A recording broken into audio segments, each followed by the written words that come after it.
నారావారిపల్లెలో ఘనంగా సంక్రాంతి పండుగ జరుపుకుంటోంది AP CM Chandrababu కుటుంబం. తెలుగు సంస్కృతి సంప్రదాయాలని చాటి చెప్పే విధంగా నారావారిపల్లెలో భోగి వేడుకలు జరిగాయి.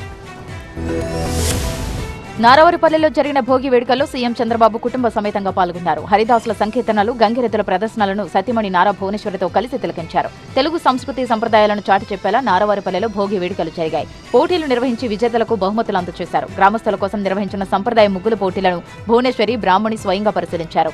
అనంతరం క్రీడా పోటీల్లో విజేతలుగా నిలిచిన చిన్నారులకు చంద్రబాబు స్వయంగా బహుమతులు అందజేశారు.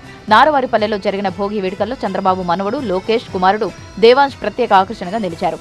అలంకరించిన ఎడ్ల బండిపై తిరుగుతూ గ్రామంలో సందడి చేశారు. దేవాంశ్ తో పాటు నందమూరి బాలకృష్ణ చిన్న కుమార్తె తేజస్విని, శ్రీభరత్ దంపతుల పిల్లలు ఎద్దుల బండిలో ఊరేగారు. ఇక దేవాంశ్ తో ఫోటోలు దిగేందుకు నారావారిపల్లె గ్రామస్తులు పోటీపడ్డారు. స్థానికంగా ఉన్న చిన్నపిల్లలకు వీరు షేక్ హ్యాండ్ ఇచ్చారు. సంక్రాంతి సంబరాలు జరుపుకునేందుకు సీఎం చంద్రబాబు ఫ్యామిలీ 2 రోజుల క్రితమే స్వగ్రామం నారావారిపల్లెకు చేరుకుంది. 4 రోజుల పాటు అక్కడే ఉండి సంక్రాంతి సంబరాలు జరుపుకోనుంది. సంక్రాంతి సంబరాల్లో భాగంగా చిన్నారులకు ఆటల పోటీలు, musical chairs, balance walking, gunny bag race, lemon and spoon, cock fight, 3 leg race, glass and balloon run తదితర క్రీడా పోటీలు నిర్వహించారు. ఇందులో గెలుపొందిన చిన్నారులకు బహుమతులు అందజేశారు.